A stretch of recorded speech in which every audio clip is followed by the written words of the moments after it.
Assalamualaikum warahmatullahi wabarakatuh. Innal hamdalillah nahmaduhu wa nasta'inuhu wa nastahdihi wa nastaghfiruhu wa natubu ilaih.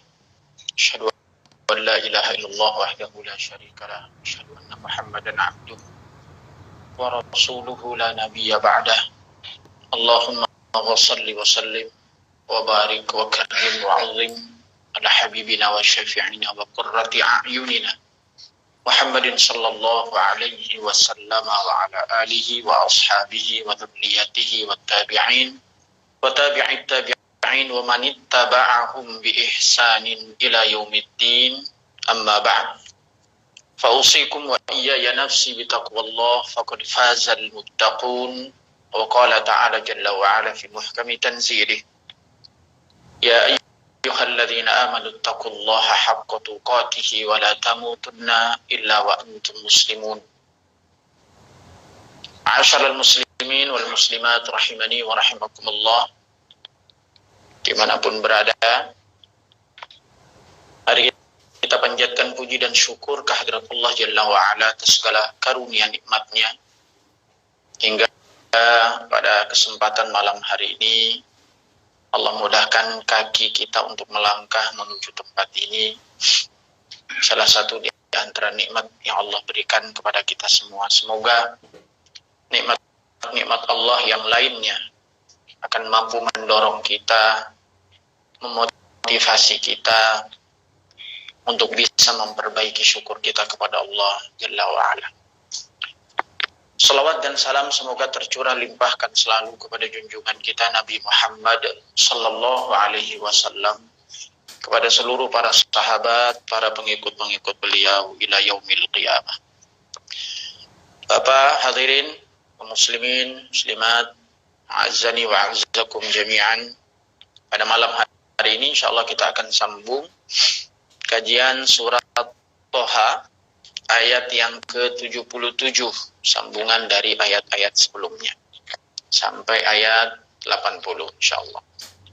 Seperti biasa kita baca terlebih dahulu, kita selipkan tahsin dan tajwid di dalamnya, mudah-mudahan bisa memperbaiki bacaan kita sama-sama. A'udzu billahi minasy syaithanir rajim. A'udzu billahi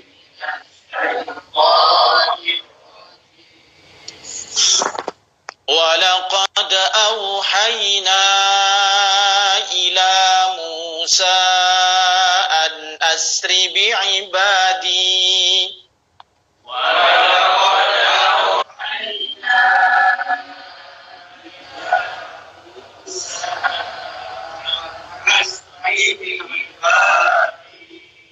أَنْ أسر بعبادي فاضرب لهم طريقا في البحر يبسا أن أسر بعبادي فاضرب لهم طريقا في البحر يبسا فاضرب لهم طريقا في البحر يبسا لا تخاف دركا ولا تخشى فاضرب لهم طريقا في البحر يبسا لا تخاف دركا ولا تخشى فأتبعهم فرعون بجنوده فغشيهم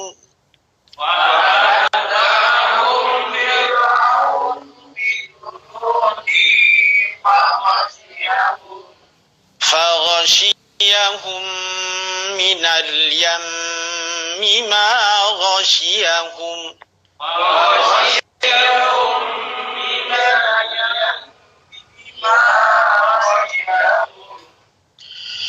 وأضل فرعون قومه وما هدى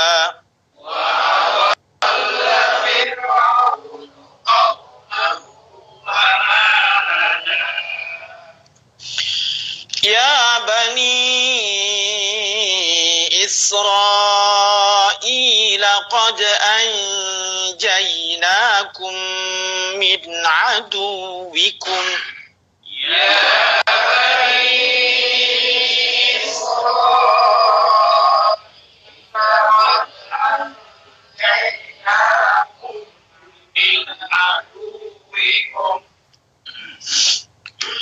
qad anjaynakum min aduwikum wa wa'adnakum janibat tur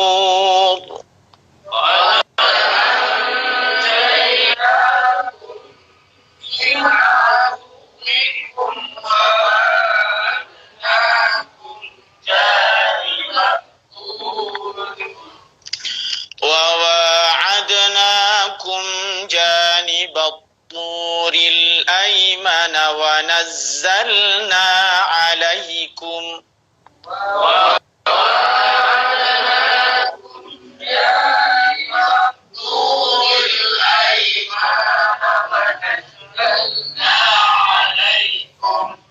ونزلنا عليكم المن والسلوى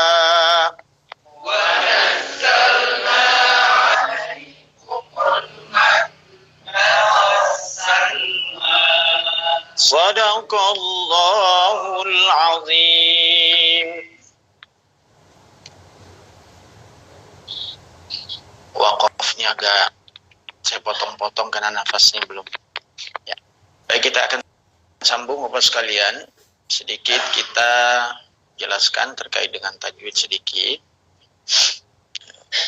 Yang pertama, kaitan dengan tanda wakaf. Tadi sempat berhenti di fil bahriyah bahasan, tapi saya ulang kembali karena memang ada alamat wakaf lam alif. Kalau ada wakaf lam alif, siogianya tidak berhenti, tapi disambung. Nah, kalaupun terpaksa berhenti maka diulang sehingga maknanya bisa sempurna. Kemudian berikutnya, ma'asyiral muslimin rahimani wa rahimakumullah. Yang kedua, kaitan dengan tasydid. Hati-hati di dalam membaca Al-Quran, karena tasydid itu menurut para ulama tajwid itu huruf. Tasydid itu huruf. Maka kalau al-manna wa salwa, maka ada yang hilang di situ. Makanya mesti bacanya alaikumul manna was salwa. Bedanya ketika nun bertasydid itu ditahan panjangnya 3 harokat, sedangkan wassalwa itu tidak dipanjangkan, tapi diberikan hak untuk dibaca tasdidnya. Ya. Dan ini mesti harus hati-hati. Dan salah satu sifat ketika membaca tasdid itu adalah nabroh. Kalau yang belajar malam Kamis mesti kenal nabroh itu artinya tekanan. Jadi ada tekanan wassalwa sehingga bisa membedakan ini tasdid. Kan kalau lurus wasalwa nggak kedengeran, makanya wassalwa. Begitu juga dengan yang lain, min aduwikum. Kalau lurus min aduwikum, ya, maka disyaratkan di dalamnya ada nabrah, ada penekanan bacaannya, sehingga ada ketika tekanan itu ketahuan ini bahwa ini adalah tasydid. Baik, saya kira ini saja 2 hal yang bisa kami sampaikan malam hari ini. Insya Allah berlanjut satu persatu kita akan sampaikan. Ya. Yang jelas pastinya kalau tajwidnya lebih lengkap ya malam Kamis. Ya. Ya mudah-mudahan cukup waktunya juga karena waktunya. Ya. Baik Bapak sekalian dirahmati Allah Subhanahu wa taala, kita akan sambung kajian kita pada malam hari ini. Allah Subhanahu wa taala berfirman, "Wa laqad auhayna", maka Allah kemudian sampaikan, dan sungguh telah kami wahyukan kepada Musa. Kita langsung bahas terkait dengan tafsir. Wa laqad auhayna. Auhayna itu berasal dari waw ha ya hurufnya, wahyu, wahyan, auha, ya, auhayna. Di dalam bahasa Arab, wahyu itu bisa berarti macam-macam, tergantung bentuk katanya. Kadang dia bisa maf'ul, kadang dia juga bisa kata kerja, kadang dia juga bisa menjadi masdar. Itu nanti ternyata itulah keunikan bahasa Arab. Maka pantas kata Imam Syafi'i, setiap kata di dalam Al-Quran itu mesti punya makna. Akan berbeda dengan bahasa-bahasa lain. Maka ini menjadi alasan Bapak sekalian, kenapa Al-Quran diturunkan dengan bahasa Arab. Kalau bahasa Inggris itu simple sebenarnya. Kita bisa hafal kosakata, tenses, hafal, selesai. Tapi kalau bahasa Arab itu dari kata-kata doroba itu bisa yadribu dorban, bahwa madribun wadhaka dharibun idrib la tadrib madrobun madrobun midrobun, macam-macam panjang. Bisa jadi alat pukul dan macam-macam. Nah, inilah yang kemudian menjadi keunikan bahasa Arab. Dan itulah tidak ada yang bisa mengalahkan kepekaan serta kekayaan bahasa Arab. Dan semua orang bisa membuktikan itu. Nah, itu sedikit saya sampaikan. Maka kembali ma'asyiral muslimin rahimani wa rahimakumullah. Maka wahyu secara bahasa jelas diadopsi dari bahasa Arab. Dan kita menggunakan wahyu. Wahyu, meskipun sebagian ada menggunakan untuk nama. Sini ada wahyu ya. Tapi di satu sisi wahyu juga itu diambil dari bahasa Arab. Nah, kalau melihat makna wahyu, itu ada yang berarti suara, ada yang berarti cepat, ada yang berarti api. Jadi suara, api, kecepatan. Dan ternyata yang saya artikan ini, suara, api, kecepatan, itulah cara Allah menurunkan wahyu kepada para nabi-nabi. Ada bunyi suara, lonceng yang begitu kencangnya Nabi Muhammad. Maka nggak gampang para nabi itu menerima wahyu, terlebih Nabi Muhammad.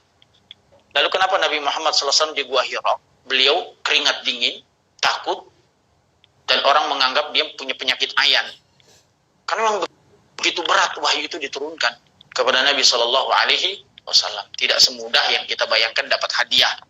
Ya hadiah, tapi di satu sisi mendapatkan tanggung jawab dan kewajiban. Nah, di sisi lain, kalau wahyu itu berbentuk masdar, maka memiliki dua arti, tersembunyi dan cepat. Oleh sebab itu, seringkali diartikan ketika menyebut auhayna bisa juga diartikan cepat. Kalau digabungkan semua maknanya di dalam ayat ini juga bisa. Tapi lebih pada perintah Allah Subhanahu wa taala yang tersembunyi. Maka kenapa kemudian disebut tersembunyi? Dan ini memang cara Allah Subhanahu wa taala untuk memberikan pertolongan kepada hamba-hamba yang dicintainya. Wabil khusus kepada para nabi-nabi pilihannya. Mungkin nggak menurut bapak-bapak Nabi Musa kepikir cara meninggalkan Mesir dari kejaran Fir'aun, yang Fir'aun itu penguasa luar biasa, sampai seluruh antero Mesir itu ia memiliki pasukan. Sedangkan Nabi Musa alaihi salatu wassalam tidak memiliki apa-apa. Bani Israel miskin. Pernah nggak kebayang, mungkin nggak dia bisa lolos dari kejaran Fir'aun? Jangankan Bani Israel, Nabi Musa saja tidak pernah berpikir bagaimana caranya. Mungkin dia berpikir bagaimana caranya, tapi dia tentu nabi-nabi itu diwahyukan oleh Allah Subhanahu wa taala. Maka wahyu itu, saya mengatakan wahyu itu selain sebagai bentuk pemberian Allah kepada nabinya, maka ini juga bagian dari rekayasa Allah Subhanahu wa taala. Kalau berbicara tentang rekayasa Allah itu, bisa jadi Allah berikan rekayasa itu kepada nabi-nabinya, juga kepada makhluk-makhluknya seperti kita. Ya. Hanya saja kepada para nabi-nabi Allah berikan wahyu. Dan wahyu itu Allah turunkan langsung tanzilan, diturunkan langsung, dan Allah berbicara dengan nabinya. Kalau kita nggak pakai bicara, paling nggak pakai petunjuk. Maka bagi orang-orang yang bertakwa, kalau ada bantuan dari Allah itu namanya ma'unah. Ya, diilhamkan, ma'unah. Jadi bukan mukjizat. Tapi kalau yang diberikan kepada para nabi-nabinya disebut mukjizat. Kadang-kadang di tayangan televisi Kadang salah. Alhamdulillah ini mukjizat dari Allah. Itu nggak berlaku buat manusia. Cuman karena tidak ngaji, nggak paham bahasanya, sehingga kita mengatakan ini mukjizat. Mukjizat itu artinya i'jaz, yang melemahkan musuhnya. Maka setiap nabi yang memiliki mukjizat itu, mukjizat yang diberikan kepadanya itu melemahkan musuhnya. Nabi Musa melemahkan tukang sihir, kemampuan Nabi Isa melemahkan tabib. Kemampuan Nabi Muhammad SAW bisa melemahkan para penantang-penantangnya. Salah satu di antara tantangan yang dialami oleh Nabi itu penyair handal saat itu yang mampu membuat bahasa yang begitu indah sehingga Quran datang mereka akuin ini bukan karya Muhammad. Jadi mukjizat itu harus dipahami berarti sesuatu yang menakjubkan, ya, yang diberikan hanya kepada para nabinya khusus sebagai bentuk kekuatan kemampuan yang akan melemahkan musuhnya. Kalau ada manusia yang memiliki kekuatan itu bukan mukjizat. Nah itulah yang membedakan antara mukjizat dan sihir. Kalau mukjizat nggak bisa dipelajari. Kalau sihir bisa dipelajari, cukup betapa 40 hari dapat ilmunya. Ilmu sihir mah ilmu begitu, ilmu kebal. Nah, karena kan bersekongkol dengan setan. Nah kembali kita sampaikan kenapa saya kemudian kami menyampaikan walaqad auhayna ini agar ada nilai-nilai yang tersirat yang dapat kita pahami dari ayat ini. Tidak hanya sekedar walaqad auhayna ketika kita mengatakan sungguh kami perintahkan kepada Musa untuk berjalan di malam hari, nggak ada nilai-nilai i'jaznya.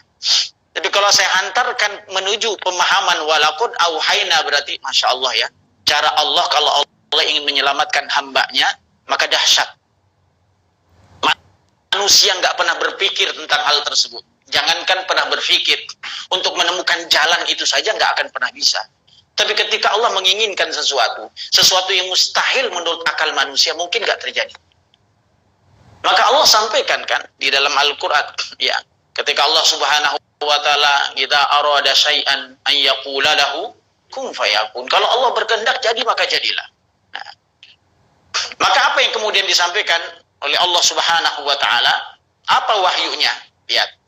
Walaqad auhayna ila Musa. Tapi sebelum kita sampaikan, maka kembali ma'asyiral muslimin, rekayasa Allah itu bisa berlaku, bisa jadi buat para nabi, tapi juga bisa juga berlaku bagi para orang-orang yang beriman dan bertakwa. Mungkin kita nggak sadar bahwa seringkali kita alami dalam hidup kita ada sesuatu kok di luar logika kita, di luar akal kita. Kok pernah terjadi ya? Kok bisa terjadi ya? Tanpa kita sadari bisa jadi apa yang Allah berikan kepada kita itu buah dari ketakwaan yang kita miliki. Maka kalau orang sudah punya kesadaran hati akan langsung connect dengan Allah. Ya Allah. Maka langsung syukur. Ya Rabbi ya. Di luar akal ini Allah yang kasih. Maka akan berbeda orang-orang cara menanggapi nikmat dari Allah entah berupa apapun antara orang-orang bertakwa dengan orang yang tidak bertakwa. Kalau orang yang tidak bertakwa akan menganggap itu sunnatullah, biasa saja. Tapi bagi orang-orang yang bertakwa maka dia sadar betul. Surat Thalaq ayat 4 Allah katakan wa may yattaqillaha yaj'al lahu makhraja wa yarzuqhu min haitsu la yahtasib. Wa may yatawakkal 'ala Allah fa huwa hasbuh. Innallaha balighu amrihi qad ja'alallahu likulli syai'in qadra. Allah katakan, barang siapa yang bertakwa kepada Allah Subhanahu wa Ta'ala, yaj'al lahu makhraja, maka Allah akan berikan baginya jalan keluar. Hanya saja manusia itu mesti dengan sebab dan musabab. Harus ada upaya, harus ada usaha. Ya, jelas akan berbeda dengan apa yang Allah berikan kepada para nabinya. Ada upaya yang kita jalani. Jangan dianggap seperti kemudian kita seperti Nabi Musa. Nabi ada aja, nggak usah mikir dah. Insya Allah pasti ada jalan keluar. Siapa kita? Nabi kagak, ulama juga kagak. Ya. Jadi ma'asyiral muslimin rahimani wa rahimakumullah. Maka rekayasa Allah ini itu sering kali terjadi. Kalau berbicara tentang para nabi-nabi ya jelas luar biasa yang di luar nalar manusia. Sering saya sampaikan Nabi Muhammad SAW bisa selamat dari kejaran Quraisy. Ada nggak logika yang membuat kita kemudian mengatakan, wah, Nabi Muhammad bisa lolos karena ini dan itu. Sulit. Kenapa? Karena pada waktu itu 11 orang, ada yang mengatakan 12 orang di dalam sejarah, itu mengepung rumah Nabi yang petakan kecil untuk dibunuh. Dan mereka sudah mempersiapkan persenjataan dengan lengkap. Ada tombak, ada pedang. Ditambah lagi 12 orang itu dipilih dari orang-orang yang terbaik dari suku-suku Quraisy. Ada yang mengatakan 11. Karena tidak masuk Bani Hashim. Karena Muhammad termasuk Bani Hashim, Bani Muthalib. Dan mereka jago-jago semua. Tapi tidak akan pernah mampu mengalahkan rekayasanya Allah. Kaid, tipu dayanya Allah itu nggak bisa. Sehingga apa yang terjadi? Ya, Nabi Muhammad dengan lenggangnya keluar dari rumah, meninggalkan rumah tersebut tanpa diketahui oleh siapapun, sehingga mereka dikatakan tertidur pulas, atau bahkan mereka dikatakan tidak melihat Nabi keluar. Dan saat mereka masuk ke bilik Nabi, ternyata Ali bin Abi Thalib yang sudah menggantikan posisi Nabi tidur di atas pembaringannya. Siapa yang membuat ini? Apakah mampu Muhammad melakukan ini? Ini Allah yang memberikan petunjuk, memberikan wahyu kepada Nabi Muhammad SAW. Begitu juga dengan wahyu-wahyu yang lain yang Allah berikan kepada nabi-nabi sebelumnya. Nabi Lut alaihissalam disuruh berangkat malam hari, tinggalkan kota. Jangan kau tengok belakang. Karena kalau kau tengok belakang, maka kau akan risau dengan orang-orang yang kau tinggalkan. Karena istrimu itu bukan bagian dari keluarga. Nabi Lut pergi, tinggalkan tempat itu. Lalu kemudian apa yang terjadi? Allah timpakan, Allah balikkan bumi. Allah hancurkan kaum Nabi Lut alaihissalatu wassalam. Nabi Nuh alaihissalatu wassalam. Pernah nggak kepikir Nabi Nuh untuk buat perahu? Allah perintahkan buat perahu di atas gunung. Akan datang air bandang yang begitu dahsyat nanti setelah engkau selesai membuat perahu itu. Dan setelah engkau masukkan orang-orang yang bertakwa ke dalam perahu tersebut. Dan apa yang terjadi? Setelah perahu itu jadi, maka datanglah air yang keluar dari bumi, lalu memenuhi daratan, sehingga menutup gunung-gunung. Dan itulah kekuasaan Allah Subhanahu wa Ta'ala. Yang perlu saya tegaskan, ma'asyiral muslimin rahimani wa rahimakumullah, bahwa satu, kita tidak boleh membatasi kekuasaan Allah dalam kehidupan ini. Selemah apapun kita masih punya harapan untuk bergantung kepada Allah. Dan kita yakin betul saat keimanan dan ketakwaan itu sudah terpana, sudah tertancap kuat di dalam diri kita, maka kita yakinlah bahwa sesungguhnya Allah pasti akan memberikan jalan keluar dari setiap masalah-masalah hidup kita. Nah, keyakinan ini yang perlu ditancapkan dulu. Karena bisa jadi Allah sudah siapkan ini bantuannya, tapi yakin kita yang belum. Jadi 50% yakinnya, jadi dicabut lagi belum yakin nih. Nah, ini keimanan inilah yang luar biasa dibutuhkan. Maka ini pesan walaqad auhayna. Apa yang diwahyukan oleh Allah kepada Nabi Musa alaihi salatu wassalam? Yang pertama, an asri bi'ibadi, agar kalian, wahai Musa, bersama dengan hamba-hambaku Bani Israel, itu untuk keluar. An asri, biasanya kalau bahasa-bahasa asri, asro, yusri, itu lekat hubungannya dengan malam hari. Subhanalladzi asra bi'abdihi lailam minal masjidil haram. Lihat, Allah memperjalankan Nabi Muhammad di malam hari. Maka asri bi'ibadi, maka Allah memerintahkan kepada Nabi Musa, ini juga di luar kemampuan Nabi Musa. Ya. Apa yang diwahyukan? Ya. Disuruh Nabi Musa bersama semua bani-bani Israel untuk keluar dari kota Mesir. Kapan itu? Di permulaan malam. Di permulaan malam. Dalam beberapa sejarah dikatakan apakah kemudian berjalan kaki atau tidak, belum ditegaskan secara detail, tapi umumnya mereka dengan berjalan kaki. Menurut logika yang ada, kalau mereka menggunakan kuda, maka sulit untuk nanti bertemu dengan Fir'aun. Nah, kita akan lihat sejarahnya. Ya. Kemudian, ma'asyiral muslimin rahimani wa rahimakumullah, ya. Setelah Nabi Musa alaihi salatu wassalam dengan Bani Israel berangkat di malam hari, sampai kemudian Ibnu Katsir menyatakan, ya, asbahu wa laysa minhum bi Misr. Sampai ketika pagi datang, maka tidak ada seorang pun orang-orang yang berasal dari Bani Israel itu yang masih berada di Mesir. Dari mana mereka ketahui? Dari beberapa sejarah mengatakan sudah tidak ada lagi, dianggap biasa-biasa. Ya Allah, cepat banget ya, rasanya sepi banget ya. Dia ternyata sudah tidak lagi ketika pagi, mereka sudah tidak lagi menyaksikan ada orang-orang yang menyampaikan kebaikan, kebenaran. Mana ini? Sampailah kemudian informasi kepada Fir'aun. La ta'wala mujib, faghadaba Fir'aun ghadaban syadida. Maka lahirlah kemarahan Fir'aun dengan kemarahan yang dahsyat. Kemarahan Fir'aun itu sudah diubun-ubun, Pak. Bagaimana bukti kemarahannya? Wa arsala man yajma'una lahul jund min bidadih, min buldani. Maka ada orang yang diutus, ada orang mengatakan sampai ke Madian, disuruh mengumpulkan seluruh perangkat-perangkat, ya, prajurit-prajurit yang sebesar-besarnya. Kemudian apa? Kemudian mereka utus, kemudian Fir'aun utus mereka untuk mengejar Musa alaihi salatu wassalam. Tapi kejaran mereka itu sudah cukup lama, ya. Jadi berangkat pertengahan malam, awal malam, lalu kemudian ada yang mengatakan mereka berangkat tulu'il fajr, tulu'il syams, ketika mulai terbit matahari. Ya kira-kira 12 malaman ya, 12 jam ya. Ya kira-kira kalau awal malam itu kan ya, jam 12. Ya kira-kira segitulah.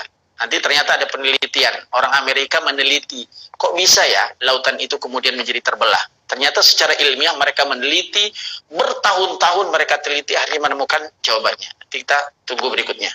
Kita akan sampaikan. Ma'asyarul muslimin rahimani wa rahimakumullah. Setelah itu apa yang kemudian terjadi? Inda tulu'i syamsi. Ya. Falamma taru'al jama'an, ketika kemudian dua-duanya sudah bertemu, hampir sudah mendekat, sudah terlihat orang-orang Bani Israel dan Nabi Musa alaihi salatu wassalam, ya. Kemudian nazara kullu minal fariqaini ila al-akhar. Maka setiap kelompok sudah bisa saling melihat. Nabi Musa dan Bani Israel melihat Fir'aun yang sedang mengejarnya, ya. Lalu kemudian Fir'aun juga bisa melihat Bani Israel bersama dengan Nabi Musa dan Harun saat itu. Nah, sedikit lagi saya gambarkan dulu ketika kita pernah menafsirkan kaitannya dengan tukang sihir yang dipasung, yang dipotong kaki dan tangannya. Sebagian para ulama mengatakan apakah itu terjadi atau tidak. Sebagian mengatakan iya. Tukang-tukang sihir itu betul-betul dipotong tangannya, dipotong kakinya, lalu kemudian secara bersilangan, lalu kemudian digantung di pohon kurma sampai kemudian darahnya habis dan semua tubuh-tubuhnya itu habis dimakan oleh burung. Tapi di satu sisi lain, para ulama kemudian menyebutkan mereka tidak disakiti. Kenapa? Karena Allah menyelamatkan mereka dan mereka berasal dan mereka kemudian mengikuti Nabi Musa alaihi salatu wassalam untuk pergi meninggalkan kota Mesir. Karena mereka termasuk orang-orang yang beriman. Terlepas dari perbedaan para ulama ini, ya jelas dua-duanya dapat diambil pelajaran. Hanya saja yang lebih kuat dalilnya adalah mereka betul-betul dibunuh oleh Nabi Musa dan itulah sejarah oleh Fir'aun dan itulah sejarah kekerasan Fir'aun yang dilakukan kepada orang-orang yang beriman saat itu. Baik, kita akan sambung.